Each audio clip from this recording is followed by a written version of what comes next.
You know, yesterday I had a prize from Elle that I never expected to get. First of all, because I didn't know of it. But later on, when I knew of it, I knew this is impossible, simply. I'm a Scandinavian. And who has got this before me, coming from Scandinavia? Yeah, a person from Iceland. Okay, that doesn't count. So having a prize means that I actually fulfilled your expectations.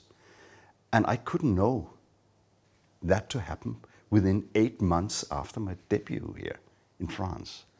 So I was amazed and very, very proud. This series here about Department V, called Department Q in other countries, but not here in France, obviously not, is quite successful in many countries. One never knows exactly why, but it could be because it's good. It could also be because of the mixture of humor and social engagements and politics.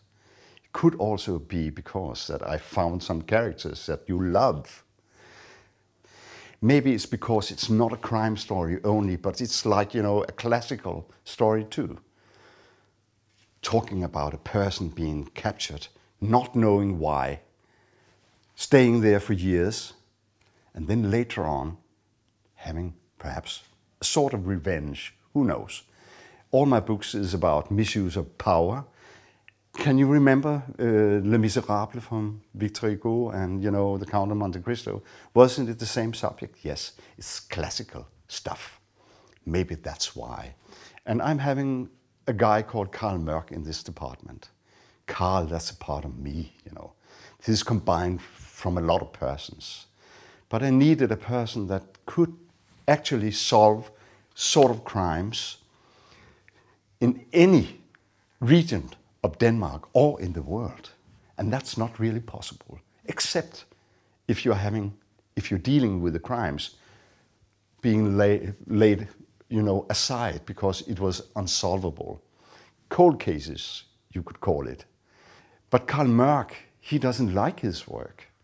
Actually, he's too lazy and he saw too much in life.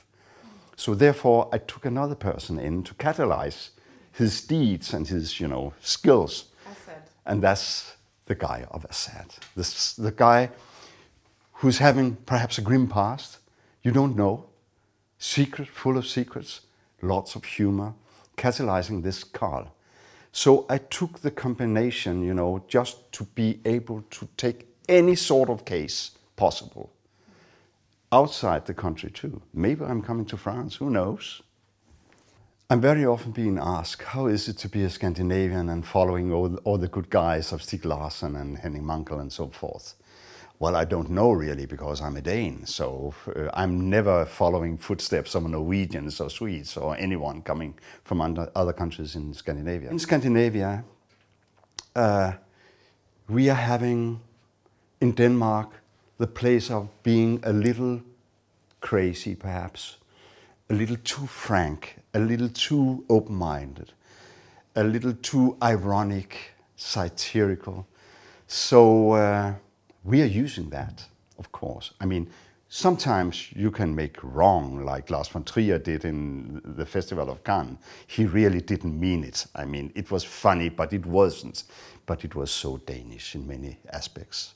And Carl Mørck is, I mean, you couldn't be more Danish than Carl Mørck. Now the wind blows for Denmark. It did before. I mean, we had periods in culture history where we were quite important, talking about movies, for instance. Then we became a little lazy like Carl Mørck. Now we are working hard again to show that maybe this little country of 5.5 million has something to offer to the world, right?